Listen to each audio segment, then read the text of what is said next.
bien, que han tenido un fin de semana descansado. Eh, Como el tiempo nos apremia, porque obviamente después de que regresemos del descanso de Semana Santa, vamos a tener ya parciales, ¿verdad? Según ustedes se pudieron percatar. Vamos a hablar sobre el principio de tercero excluido. Este principio, como el de contradicción, el tercero excluido se refiere a dos cuestiones, ¿verdad? Existen dos juicios opuestos contradictoriamente. O sea que mientras que el primero afirma que tales juicios no pueden ser verdaderos, o sea que ambos juicios no pueden ser verdaderos, el de tercero excluido establece que cuando dos juicios se contradicen no puede ser ambos falsos tampoco. Eso quiere decir de que Disculpe, no pueden licenciado. ser ambos verdaderos ni ambos falsos. Licenciado, ¿Me escuchan robots? sí se escucha entrecortado el audio, no se escucha claro. Ok, permítanme. ¿Y ahí? ¿Me escuchan?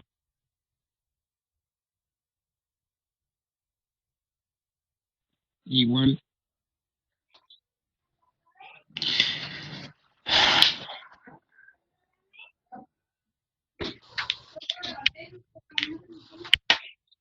¿Y ahora cómo me escuchan?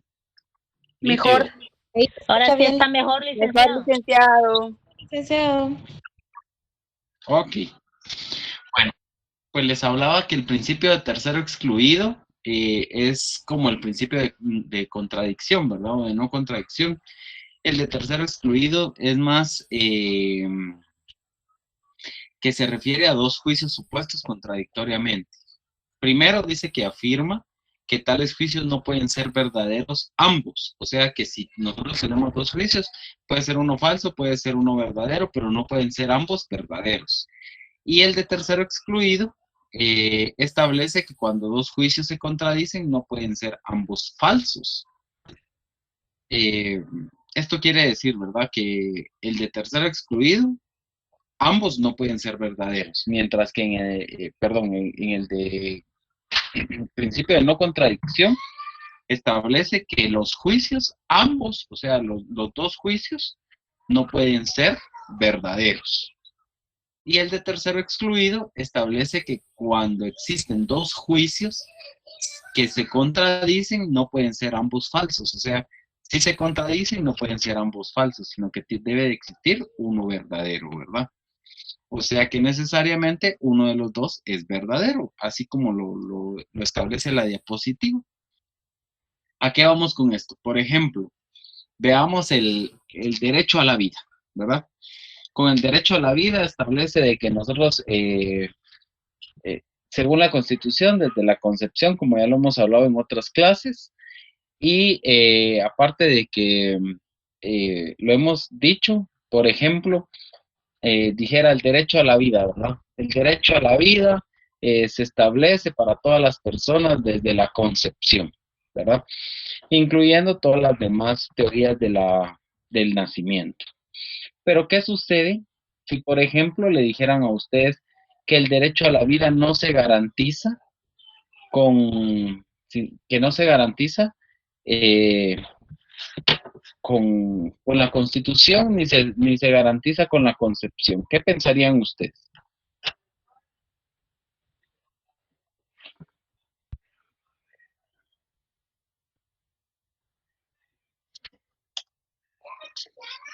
A ver, los escucho.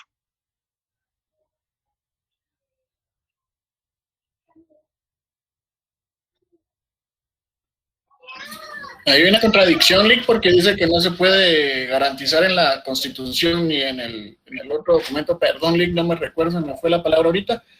Yo comprendo que hay una contradicción ahí, Lick, porque las dos se contradicen, que no se puede garantizar el derecho a la vida.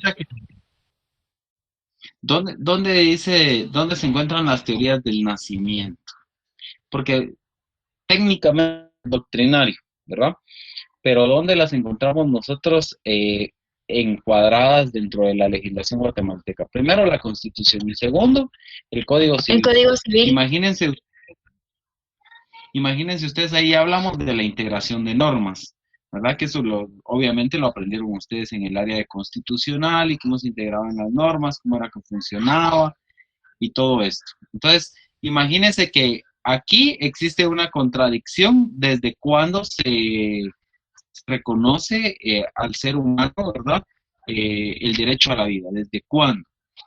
La Constitución establece que desde la concepción y el Código Civil se establece desde el nacimiento, ¿sí? O la ecléctica, ¿verdad? La ecléctica es la que funciona ahí. A través de esto nosotros podemos establecer, ¿verdad? Que como la Constitución tiene mayor jerarquía, entonces en la Constitución están establecidos la mayoría de derechos. ¿Me entendieron esa parte o no me entendieron esa parte? Es que no quiero que confundan ni el No está muy claro, dice. Identidad contradictoria. No está muy claro. Si nos pudiera apoyar con otros ejemplos. A ver, Licenciado. Jacqueline, ¿qué no entendió? ¿Qué no entendió? A ver, dígame. Porque así yo sé qué es lo que no entendió para poderle explicar. Más que todo, el poder diferenciarlo, Lick.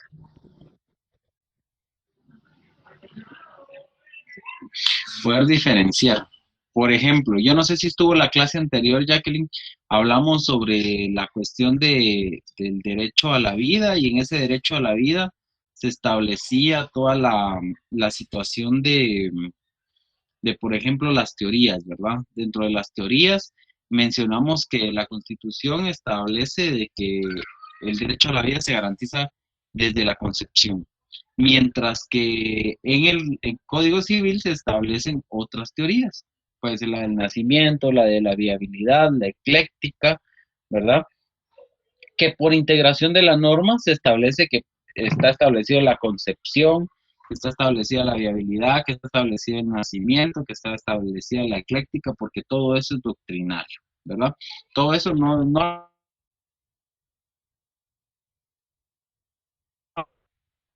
Permítanme, chicos, se me fue la luz acá. No sé si me están escuchando. Sí, licenciado, sí se le escucha. Sí. Permítanme, pues solo voy a volver a reconectarme porque se me fue la luz y entonces se apagó mi wifi y aquí estoy utilizando mi teléfono para que sigan conectados. Entonces yo les decía, ¿verdad? Yo les decía que por ejemplo, cuando hablábamos de la teoría de la concepción, imagínense que la teoría de la concepción está establecida en la Constitución y por ende contradice al Código Civil, ¿verdad? Háganme el favor de apagar sus micrófonos, chicos, por favor. Creo que están hablando ahí todavía. Gracias. Scarlett, por favor. Gracias, muy amable. Entonces, si ustedes se pueden percatar, ¿verdad? Lo que sucede es que dentro de la Constitución, hagamos de cuenta que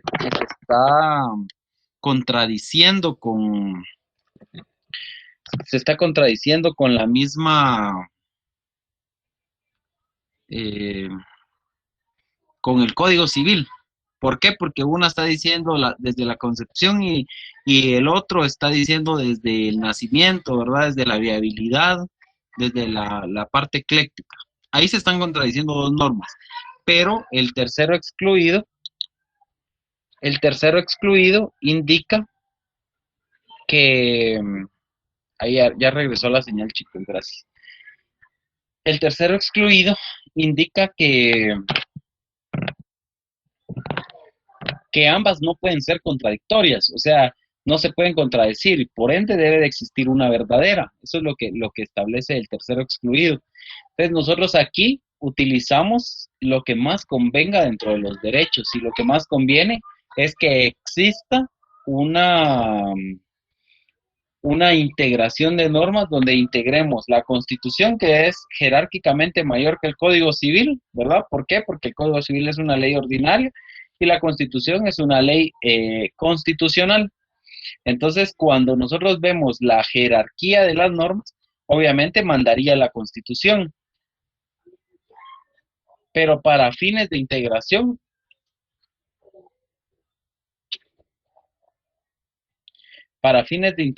pues establecería que se integre la Constitución con el Código Civil. Pero ahí están contradiciéndose las dos, o sea, ni una ni otra tiene la relación, ¿verdad? Sí, yo lo que quiero es que vean la diferencia, de que la Constitución es diferente o existe diferencia con el Código Civil, y el Código Civil existe diferencia con la Constitución. Entonces, en realidad, dentro del tercero excluido debe de existir una norma, y esa es la integración, ¿verdad? La integración de la norma. ¿Por qué? Porque trae derechos para con la persona. No en todos los casos se da. Entonces dice, cuando contradice una con otra, como en el caso de la Constitución y el Código Civil, pues una debe de ser valedera. Y aquí entonces nosotros ya utilizamos la parte de la jerarquía para poder establecer cuál es la norma jurídica que debe de estar vigente, y además de eso positiva.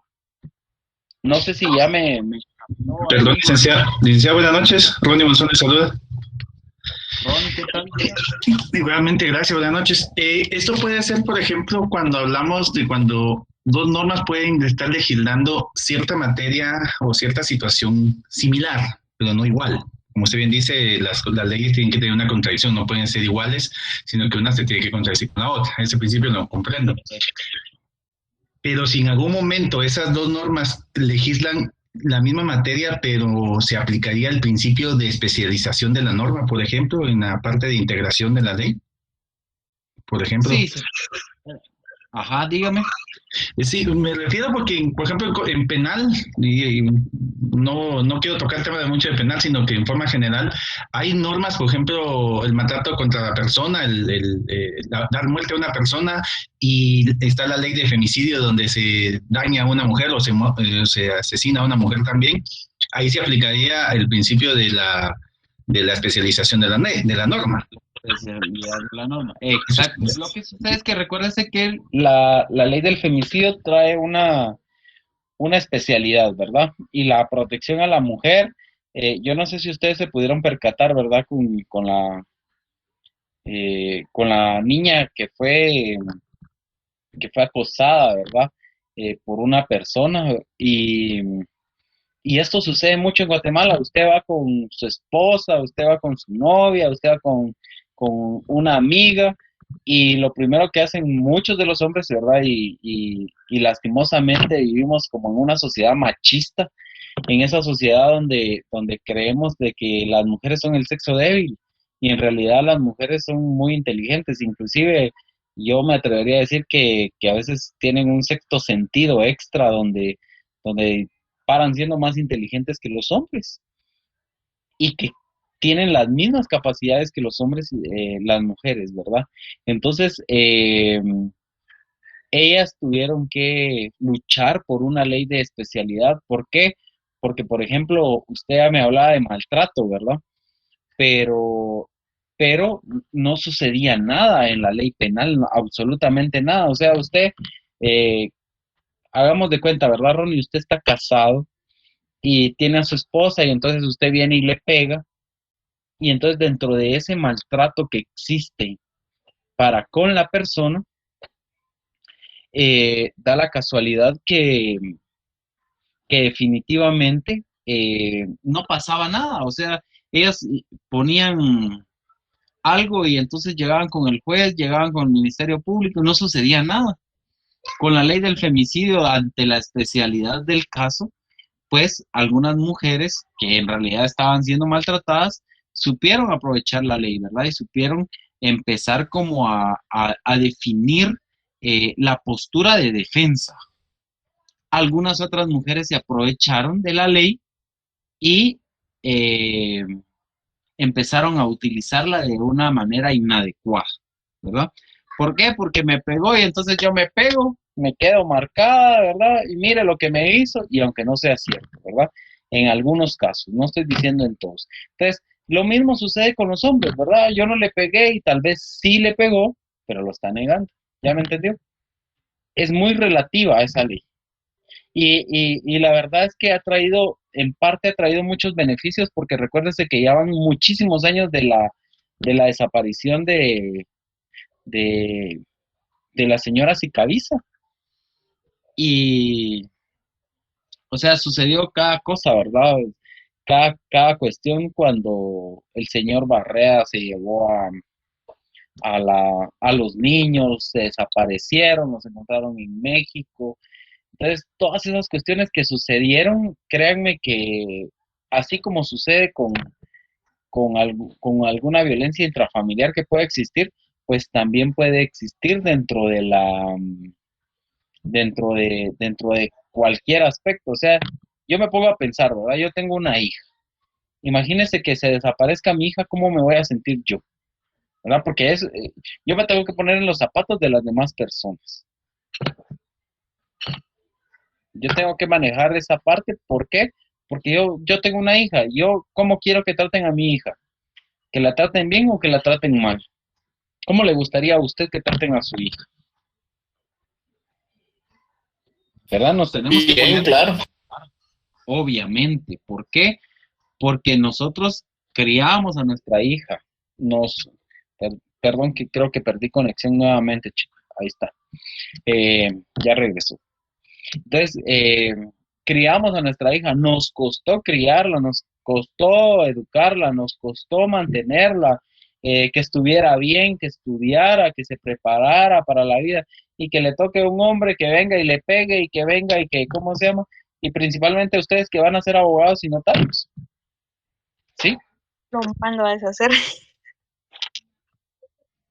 Entonces venimos y caemos en el punto de que si queremos mejorar una sociedad es lo mismo. ¿Para qué se crearon las leyes? Caemos al principio de ¿para qué se crearon las leyes?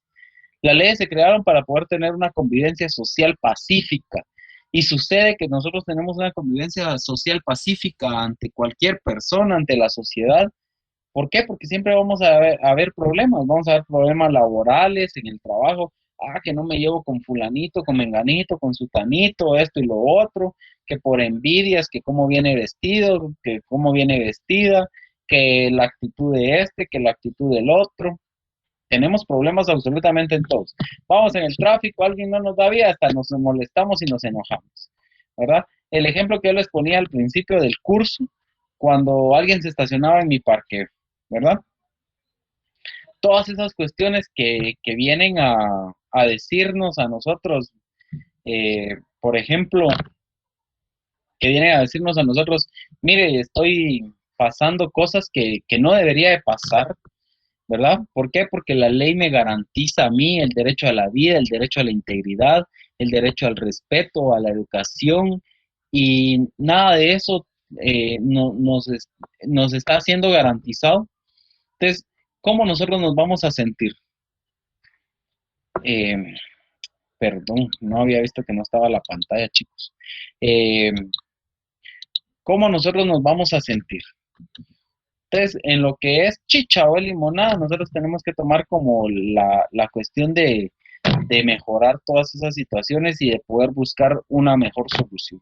Miren, es complicado el tema de la ley del femicidio, ¿verdad? O sea, yo soy de la idea, las mujeres que lo utilizan bien y que saben defender sus derechos, mis respetos, ¿verdad? Y las personas que se aprovechan de esa ley para poder dañar a los hombres, pues lastimosamente estamos en un lugar inadecuado donde no debería existir todo eso. ¿Por qué? Porque lo hemos visto, o sea, lo hemos visto. Y no es que el hombre sea el sexo masculino y el sexo más fuerte. Ante la ley del femicidio, pues obviamente los hombres, muchos que cometen todos esos delitos, tienen las manos amarradas. Entonces, hombres tienen que tener mucho cuidado, ¿verdad? Tienen que tener mucho cuidado a no hacer cosas indebidas. Y las mujeres también tienen que cuidar y hacer respetar sus derechos, ¿verdad? Hacer respetar sus derechos. Principalmente ustedes que van a ser abogados y notarios y que ustedes conocen de la ley. ¿Qué más le podría decir yo dentro del tercero excluido? lo que ponía Ronnie, ¿verdad? Entre la ley penal y la ley del femicidio, obviamente. Aquí ya buscamos nosotros como la especialidad. Entonces, si es para con un hombre, nosotros nos basamos al código penal. Si es para con una mujer, ya sabemos que existe la ley del femicidio y entonces se aplica dentro de el sexo femenino. Así de simple, así de simple. Entonces, aquí no es que sean contradictorias, sino que aquí están estableciendo los derechos, ¿verdad? Pero tenemos que diferenciar entre los sexos. Entonces, para el hombre se aplica el Código Penal, para las mujeres se aplica el femicidio, ¿verdad? Así de simple. ¿Estamos bien ahí?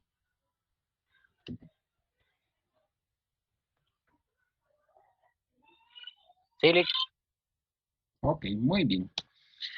Bueno, en el campo jurídico, este principio se aplica estableciendo que de dos normas contradictorias, una necesariamente tiene que ser válida, o sea que en el nivel lógico que se produce de acuerdo con las leyes naturales, conforme a la marcha habitual de las cosas o en correspondencia y coherencia con los hechos que anteceden y que la conducta jurídicamente regulada solo puede hallarse prohibida o permitida en el nivel ontológico, o sea, en el nivel del ser humano o relacionado con el ser humano.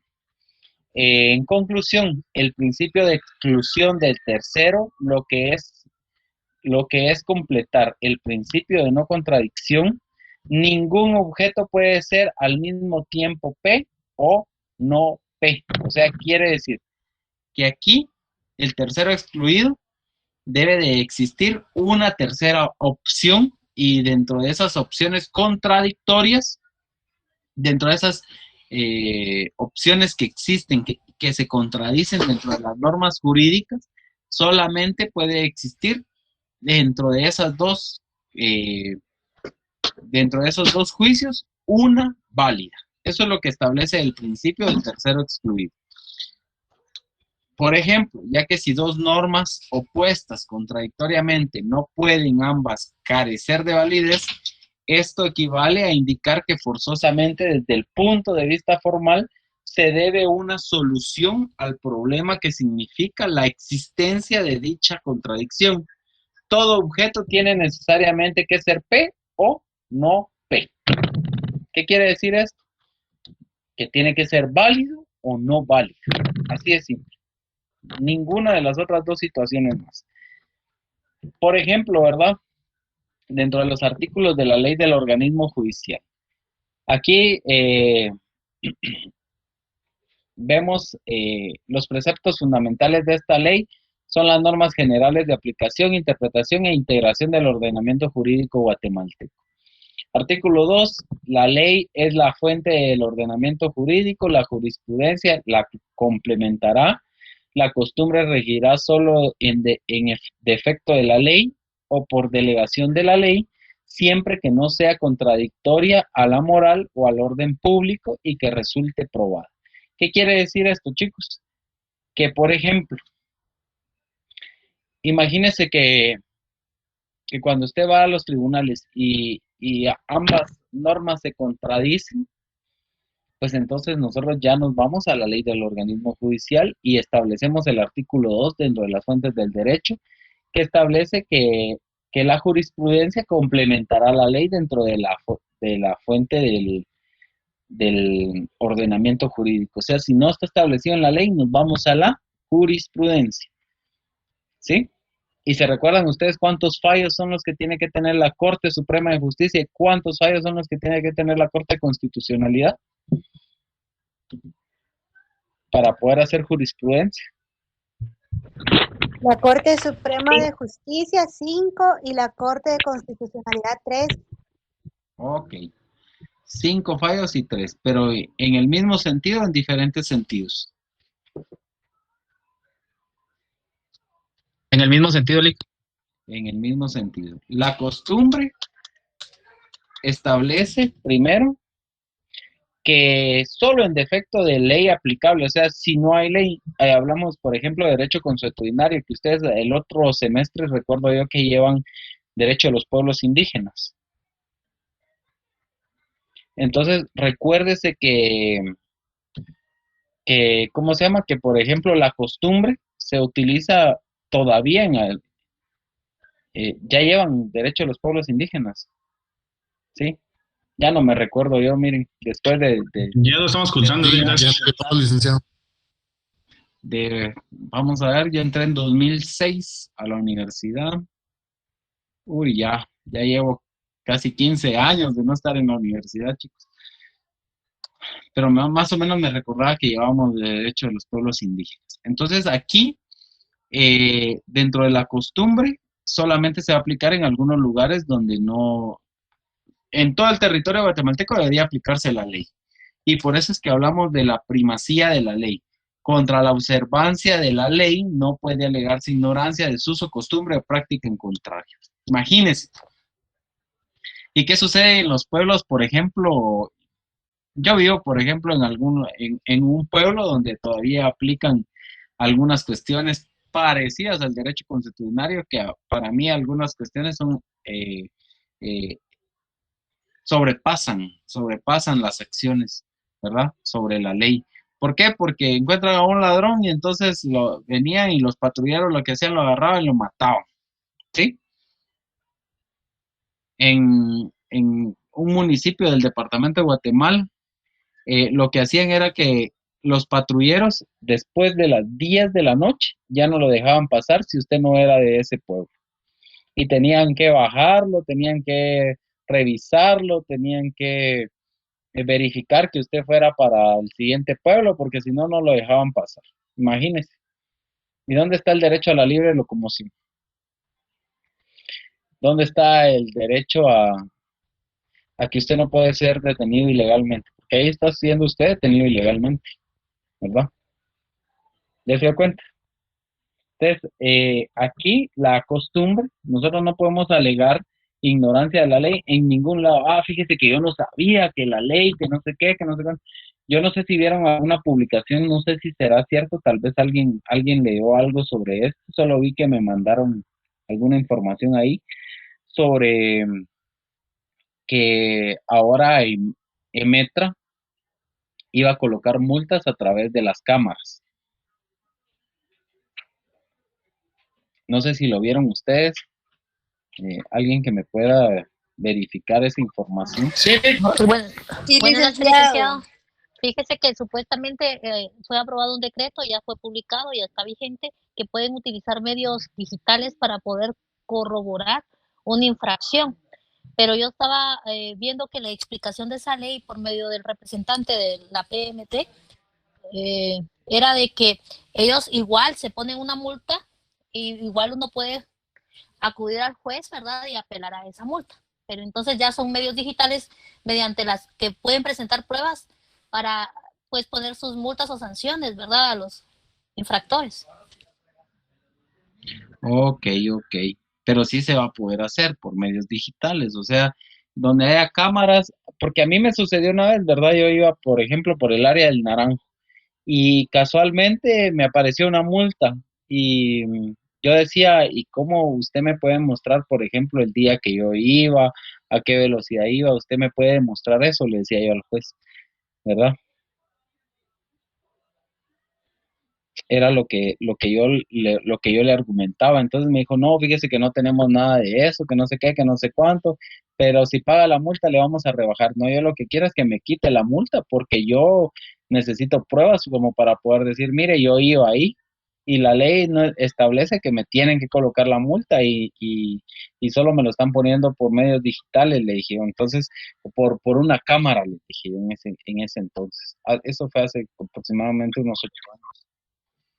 Licenciado, disculpe una pregunta sobre eso. ¿Y ahí no hay una ilegalidad al imponer una multa sin haberle... porque ahí lo están sancionando ni siquiera haberle conocido la parte o su derecho de defensa? Ahí no está esa situación, no se puede alegar eso. Por eso es que usted va ante el juez de asuntos municipales para que el juez de asuntos... recuerdo que es juez de asuntos municipales, no sé si es juez Sí, es juzgado de asuntos. Ahí donde usted expone y ahí es donde el juez tendrá que resolverlo. Por lo menos hace usted su derecho de defensa. deberían de notificarle a uno por lo menos, ¿verdad? No que, por ejemplo, yo me enteré una vez que me pararon nuevamente en un registro y me dijeron, fíjese que usted tiene una multa por exceso de velocidad, pues demuéstreme dónde va.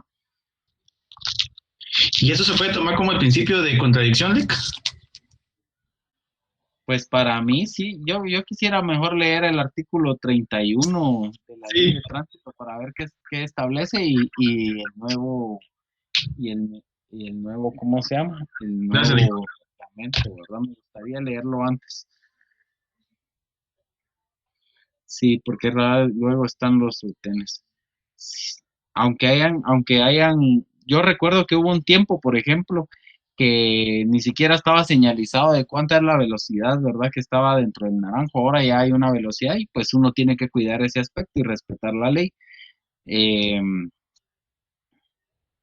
entonces le tomaban hasta fotografías y entonces cuando usted sentía, ¡pum!, aparecía la multa y usted tenía que pagar la multa y porque como usted nunca se enteró en los 5 días, entonces usted ya no tenía derecho a que le bajaran, ¿verdad? La multa o que le hicieran su descuento dentro de la multa supuestamente.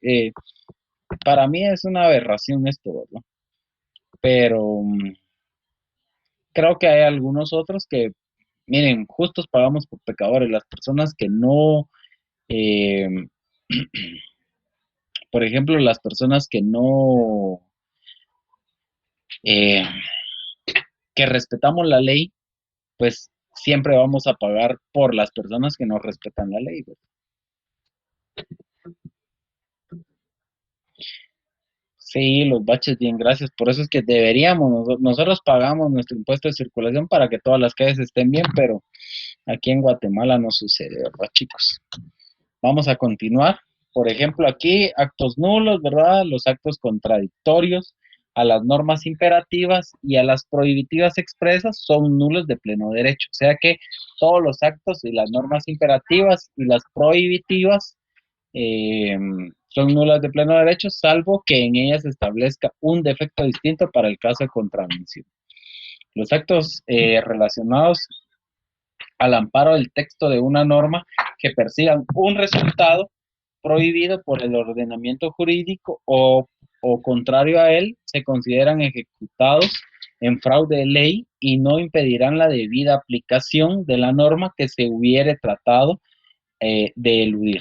El ámbito de aplicación, ¿verdad?, de la ley, el imperio de la ley se extiende a toda persona, nacional o extranjera, residente o en tránsito, salvo las disposiciones del derecho internacional aceptadas por Guatemala, así como todo el territorio de la República, en el cual comprende el suelo, subsuelo, la zona marítima terrestre, las plataformas continentales, la zona de influencia económica, el espacio aéreo, tales como lo definen las leyes y el derecho internacional.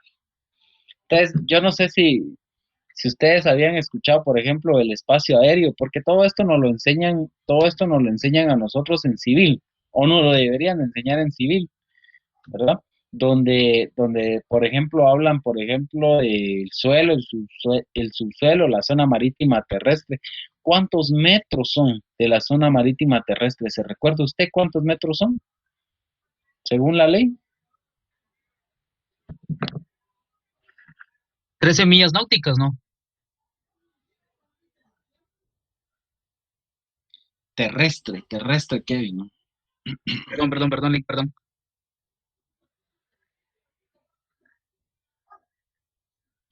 Ahí estamos teniendo un tercero excluido, ¿ya bien? Dos no pueden ser contradictorias. Una que diga terrestre y una que diga náutica, tenemos que ponernos de acuerdo. A ver, chicos, si eso lo tuvieron que haber aprendido en civil. Bueno, por ejemplo, la plataforma continental, la zona de influencia económica, el espacio aéreo. Recuerdo yo que hace unos años vi yo una película sobre el espacio aéreo, ¿verdad? Que era una casita pequeña y habían construido unos grandes edificios, pero si construían un edificio dentro de esa casita, entonces le tapaban toda la vista al mar sobre la ciudad, al edificio donde habían construido apartamentos. Entonces, tuvieron que vender el espacio aéreo para no poder vender la tierra, ¿verdad? Y ahí es donde vemos toda la parte del espacio aéreo. Bueno, artículos de la ley del organismo judicial, el artículo 9, supremacía de la Constitución y jerarquía normativa, como bien lo hablábamos. Aquí nosotros ya vamos viendo que la Constitución está arriba de todas las demás leyes, ¿verdad? Los tribunales observarán siempre el principio de jerarquía normativa y de supremacía constitucional, ¿verdad?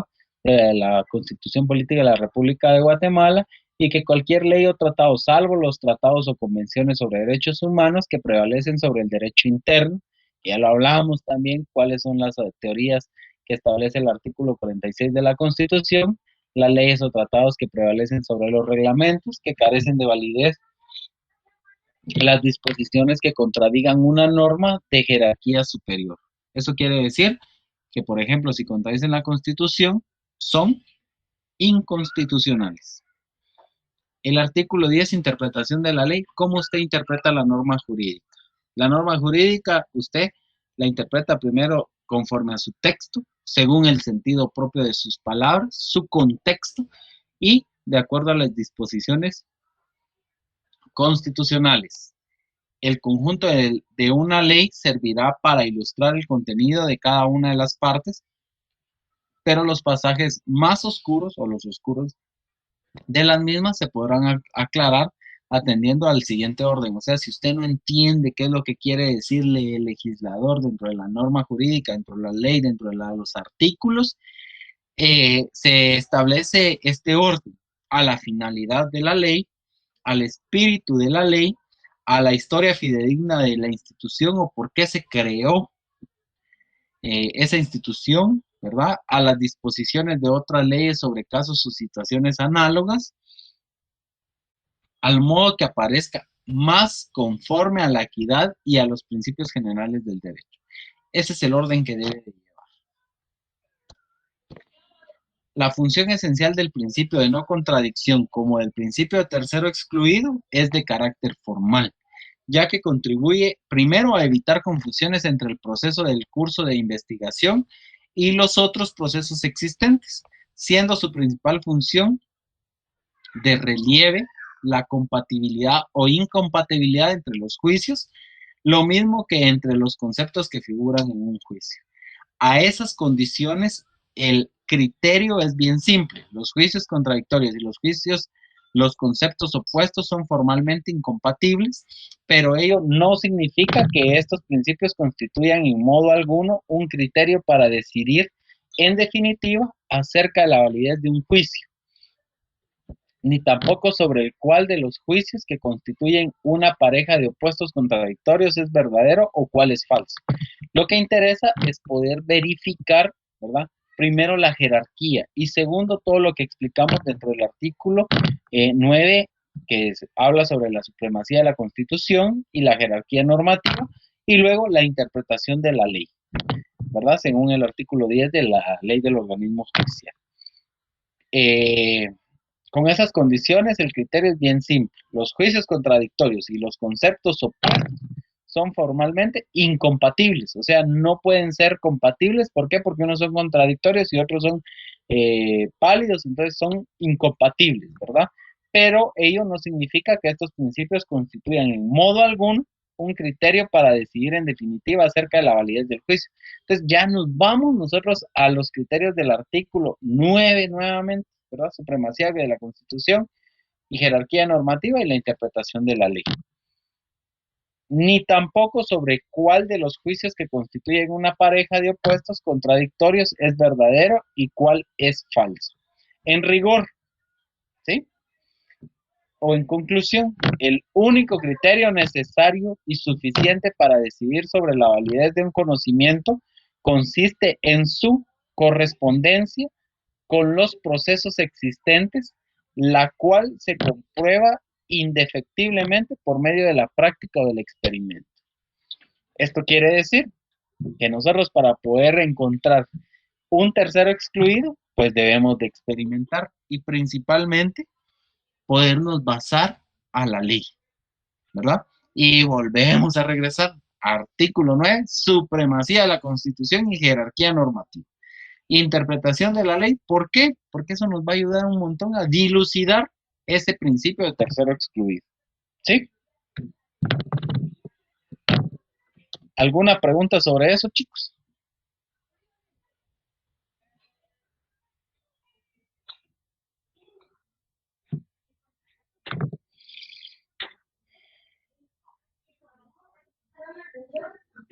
¿Estamos bien con el principio de tercero excluido?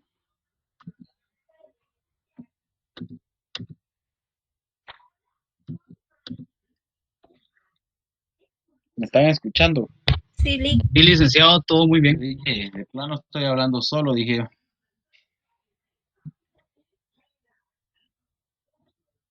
¿Estamos bien? Bueno, principio de razón suficiente. Está íntimamente ligado con el problema de demostración. Se formula indicando, miren esta palabra, ¿ves? Demostración, ¿verdad? Demostración. Se formula indicando que todo tiene una razón suficiente. O bien que todo juicio para ser verdadero a menester de un fundamento suficiente. Eso quiere decir que nosotros para poder iniciar o para poder trabajar con este principio de razón suficiente debemos de tener fundamento legal, ¿verdad? Nos indica que todas nuestras afirmaciones deben de demostrarse cuando razonamos a nivel científico. Esto quiere decir que, por ejemplo, me están diciendo a mí, y lo voy a tomar de ejemplo, ¿verdad? A una mujer le pega a un hombre, ¿a qué ley me voy? ¿Sí? Y muchas mujeres lo desconocen. ¿A qué ley me voy? ¿Al Código Penal o a la ley de femicidio? A la ley del femicidio, licenciado.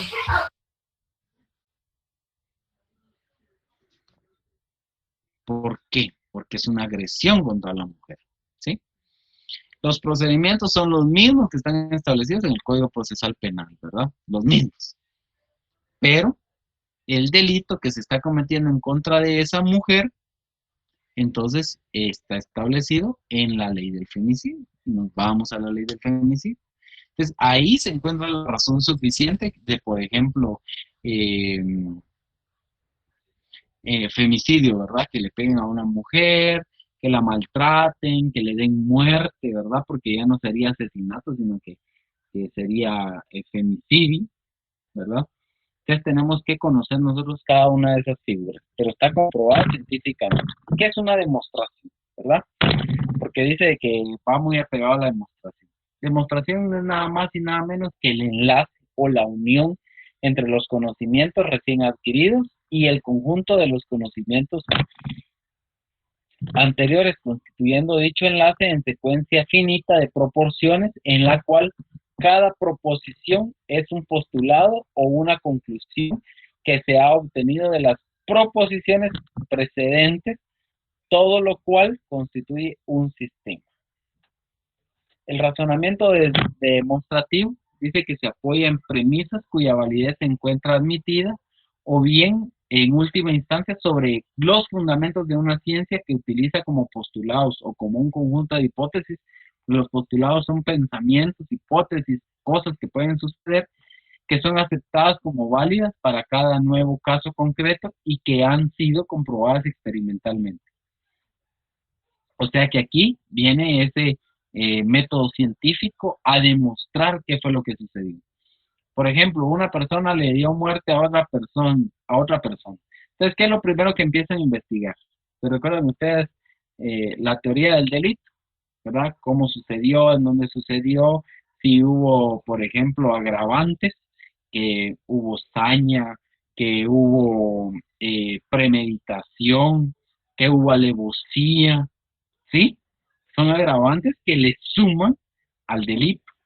Es una serie de razonamientos que prueban la validez de un conocimiento. O sea que aquí se debe de demostrar, ¿verdad? La razón suficiente se debe demostrar qué fue lo que sucedió. Y esto sucede mucho en los juicios, ¿verdad? Debemos de tener pruebas para poder llevar a alguien a juicio. Al poner rigurosamente de manifiesto que se infiere como conclusión necesaria de los postulados, ya sea de modo directo o indirecto. en el campo del derecho, el principio de razón suficiente dice que establece que la norma jurídica, para ser válida a menester de un fundamento suficiente, puesto que todo objeto de conocimiento jurídico posee una razón suficiente. Eso quiere decir que si nosotros queremos, por ejemplo, derecho a la educación, nos vamos a la Constitución y ahí está establecido el derecho a la educación. Si nosotros queremos derecho a la asociación con personas, nos vamos también a la Constitución y ahí está establecido. Si nosotros queremos saber cómo se encuentra constituida nuestro Estado, por ejemplo, nos vamos a la Constitución y ahí están los 3 poderes del Estado: organismo ejecutivo, legislativo, judicial, y cómo se encuentran compuestos. Así es el caso de las normas jurídicas de derecho estatal, ¿verdad? Se demuestra su razón suficiente, primero de manera directa, recurriendo a las normas de jerarquía superior, al conjunto o sistema legal que ha fundamentado la promulgación de tales normas. Por ejemplo, en derecho laboral. Imagínense, en el derecho laboral es indubio pro operario, o sea que hagamos de cuenta que a usted lo despiden y a usted despedirlo, entonces, ¿qué quiere decir? Que usted va a reclamar sus derechos de indemnización, sus derechos de aguinaldo, de bono 14, de vacaciones que no le fueron pagados. Entonces, cuando llega al Ministerio de Trabajo, usted quiere plantear una demanda en contra de su patrón. ¿Y qué sucede? Sucede que como usted no tiene absolutamente nada, el patrón es quien demuestra el contrato, las formas de pago, cómo le pagó, si le pagó o no le pagó, y qué es lo que le debe, porque el patrón es el que debe demostrar en laboral. Mientras que en penal, la víctima o los familiares de la víctima, en caso que no se encuentre, deben de demostrar con pruebas fehacientemente esta famosa razón suficiente. Por eso es que cuando sucede un delito, por ejemplo, respetamos nosotros el derecho de la persona a que lleve un juicio, ¿sí? ¿Por qué? Porque nos estamos basando nosotros a los derechos fundamentales de la persona. Pero también existe una razón suficiente, por ejemplo, usted es policía y se dio cuenta de que le robaron a una compañera, ¿verdad? Y usted está en el servicio de policía, usted lo que puede hacer es capturar a esa persona. ¿Cómo se llama esa palabra que se utiliza cuando capturan en el momento del hecho al delincuente? En flagrancia. Flagrancia, ¿verdad? Flagrancia. Es decir, que el fundamento suficiente de la validez de una norma es resuelto en realidad por el derecho positivo. ¿Qué quiere decir esto? El derecho positivo es el derecho que se encuentra vigente, que se aplica dentro del derecho. Por ejemplo, yo podría aplicar ahorita, yo cometo un delito, el código penal anterior, podría aplicarlo yo para poderme defender si yo cometo un delito. O tengo que aplicar el que se encuentra ahorita, positivo, vigente. Tendría que ser el positivo, licenciado. Sí, licenciado. Y si Depende, porque si favorece al reo. Sí, indubio pro reo, pero no lo confundamos. ¿Por qué? Porque se recuerdan ustedes del tiempo y de la validez de lo que hablamos. ¿Sí? Si yo lo cometí hoy, me aplica la ley de ahora. Si yo lo cometí hace 40 años, yo podría pelear que se me aplique el código penal anterior, ¿verdad? Ya me entendieron, no lo tenemos que confundir.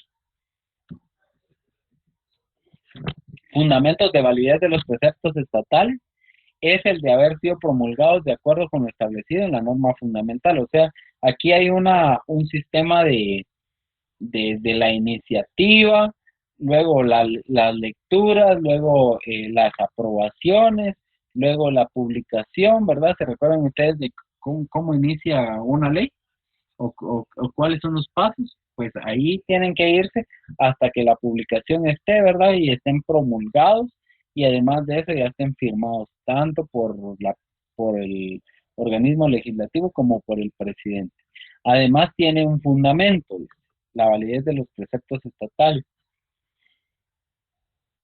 En caso del derecho puede ser económico, social y material. Y es la adecuación de la conducta de los individuos a las prescripciones normativas. ¿Por qué puede ser en el derecho económico? Toda la parte económica, dinero, ¿verdad? Cuestiones ahí, sociales, con la misma sociedad, cómo nos llevamos, cómo reglamentamos, y lo material, por cuestiones de robo de un teléfono, por cuestiones de robo de un vehículo, ¿verdad? O inclusive de algunas cuestiones extras dentro de nuestra casa, por ejemplo, ¿verdad? Entonces, todas estas conductas de los individuos es una adecuación que debe de existir dentro de un Estado. Según Romero y Puciarelli, ¿verdad? Indican que el principio lógico de razón suficiente no es por completo un principio lógico, sino que se refiere concretamente, eso es lo que dice el autor, ¿verdad? A la verdad del juicio, para que lo sea, y el problema de la verdad es nociológico, o sea, parte de la filosofía que estudia los principios, fundamentos, extensión, métodos del conocimiento humano y no lógico, ¿verdad? Nótese cómo difiere de los otros tres principios que constituyen un grupo perfectamente unitario, mientras que la razón queda aparte.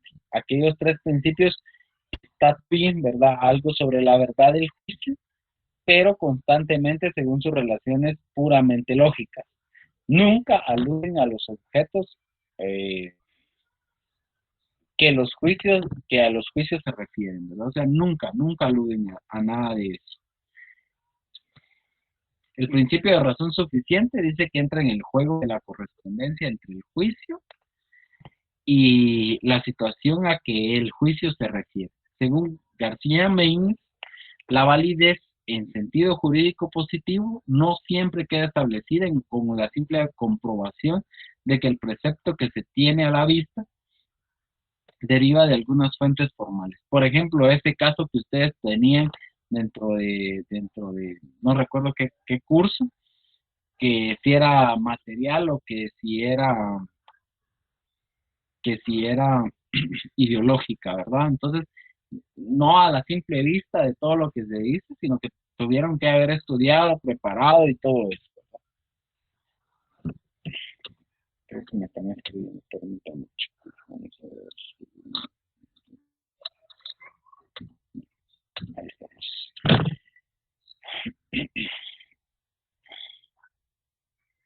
Ninguno de los requisitos está, sin embargo, referido a la justicia o a la bondad intrínseca de la norma, puesto que el primero dimana del cumplimiento de las condiciones constitutivas, ¿verdad?, de su proceso de creación, y el segundo consiste en la compatibilidad con su contenido, y que además de eso, con el de otra regla de mayor rango. Pero ambas hipótesis, la última razón de validez del precepto reside en la norma básica. O sea que aquí nosotros vamos a ir ordenando según lo que establezca ese famoso artículo de la ley del organismo judicial, artículo 9 y artículo 10. Asimismo, reconoce que en ocasiones pueden presentarse conflictos intersistemáticos entre dos sistemas normativos, o sea, que en cuyos casos trata más bien de establecer qué norma posee mayor validez, lo cual últimamente puede hacerse en función de criterios valorativos y pautas axiológicas, ¿sí? Como sería en aquellos casos en los cuales una norma de derecho se opone a otra de carácter moral o es contraria a los principios de justicia. A eso se llama conflictos intersistemáticos, porque hay problema entre sistemas normativos.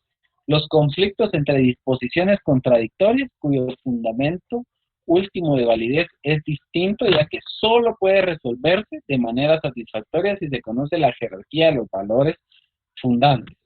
Afirmar que tal jerarquía equivale a admitir un sistema axiológico o una disciplina filosófica que estudia los valores de las cosas y paralelamente en orden que postura su realización.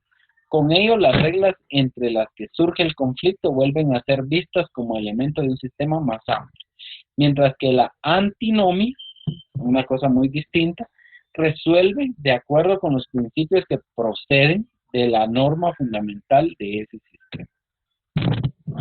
Entonces, podríamos decir que la antinomia es el conflicto o contradicción entre dos leyes, principios racionales, ideas o actitudes. Y hasta ahí nos quedamos, chicos. ¿Alguna pregunta o alguna duda que tengan ustedes sobre estos dos principios? Y solo una duda. Estos son los 4 principios, ya no hay más principios. Los 4 principios lógicos son los Ahora únicos, ¿verdad? no sé si usted, bueno, pues, yo lo hablo en mi persona, no sé si los demás compañeros están de acuerdo. No sé si usted nos podría dejar un ejercicio o darnos un ejemplo y decirnos, miren, están estos postulados, díganme cuál es el principio 1, 2, 3 o 4 y así para ver si en sí los comprendimos, porque a veces uno dice, sí entendí cuando usted lo va hablando y sí lo entiende uno, pero ya cuando uno está frente a los casos, digamos así, ya ante los casos, ahí uno complica. Bueno, usted se me adelantó, Kevin, porque lo que les iba a decir es que el día de mañana, durante una semana, ustedes van a tener, el día de mañana voy a subir un ejercicio para que ustedes puedan ir estableciendo esos principios lógicos con un laboratorio, ¿verdad? Eso lo voy a subir a Classroom. Van a tener ustedes una semana para poderlo entregar. Lo pueden hacer el mismo día, lo pueden hacer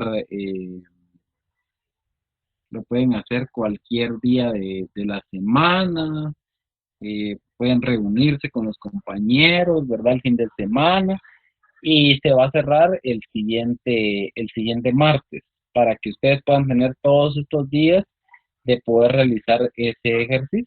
Yo lo voy a subir el día de mañana, para que ustedes a partir de mañana tengan esos días y se cerrará el martes a medianoche. Yo espero que lo puedan hacer durante su tiempo libre, ¿verdad? Para que puedan ir más o menos trabajando, ¿verdad? Con los 4 principios. Voy a subir las diapositivas para que ustedes se puedan ayudar con las diapositivas y puedan ir respondiendo cada uno de los laboratorios, ¿verdad? Entonces, para que... Excelente. ¿Oyeron? Muchas gracias, licenciado. Gracias. Entonces, quedemos así, chicos. Nos miramos primeramente Dios el día jueves y mañana vamos a estar subiendo durante el transcurso del día, voy a estar subiendo el laboratorio y voy a tratar de que lo resolvamos en clase. ¿Oyeron? Eso está Vamos a perfecto. tratar, pero ustedes lo tienen que haber resuelto, Está ¿verdad? bien, licenciado. Ustedes lo tienen que haber resuelto. Y si necesitamos, por ejemplo, porque como recuérdense que aquí es una hora, ¿verdad? Más o menos lo que yo les puedo captar de atención, porque ya después de eso, pues ya muchas personas ya se empiezan como a salir, empiezan a esto y lo otro. Entonces, lo más que les capto es como 1 hora, 10 minutos aproximadamente, ¿verdad? O 1 hora. Y entonces ya lo podemos resolver si quieren y también nos podemos reunir, por ejemplo, sábado, ¿verdad? O nos quedamos un poquito más de tiempo después de la clase, porque ya solamente tenemos como 3, 4 clases y después exámenes, ¿verdad? Ya los temas que vienen ahorita ya no están doctrinarios, sino que ya es más bonito, entonces ya no van a sentir ustedes tanto, ¿verdad?